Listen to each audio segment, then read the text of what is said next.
Hello everyone, দিনটা ছিল মেঘালয়তে second day, মানে যেদিন আমরা কামাখ্যা মন্দিরে পুজো দেওয়ার পর শিলং চলে গেছিলাম। ভোরবেলা ঘুম থেকে উঠে 4টের সময় সাজুগুজু করে চলে গেছিলাম কামাখ্যা মন্দিরে পুজো দিতে। 4 থেকে 5 ঘন্টা লাইনে দাঁড়ানোর পর শেষমেশ কিন্তু মা কামাখ্যার দর্শন আমরা করতে পেরেছিলাম। তারপর হোটেলে গিয়ে আবার রেডি হয়ে চলে গেছিলাম শিলংয়ের উদ্দেশ্যে।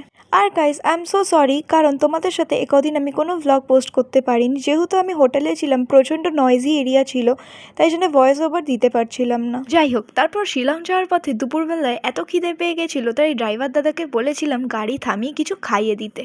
শিলং পৌঁছাতে পৌঁছাতে বিকেল হয়ে গেছিল। যেহেতু বিকেল হয়ে গেছিল, তাই জন্যে অন্য কোনো সাইট সিন কিন্তু আমরা সেই দিন করতে পারিনি। ওখানে গিয়ে আমি একটা নতুন ওয়েফার ট্রাই করেছিলাম, যেটা টেস্ট কিন্তু আমার সেরা লেগেছিল। যাই হোক, তারপর চলে গেছিলাম শিলংয়ের সেই পপুলার মার্কেট, যার নাম হচ্ছে পুলিশ বাজার। আর ওখানে শপিং করার পর আর কোথাও যেতে পারিনি, যেহেতু সন্ধে হয়ে গেছিল। আজকের ব্লগটা এইটুকুই, দেখা হচ্ছে পরের মিনি ব্লগে। বাই।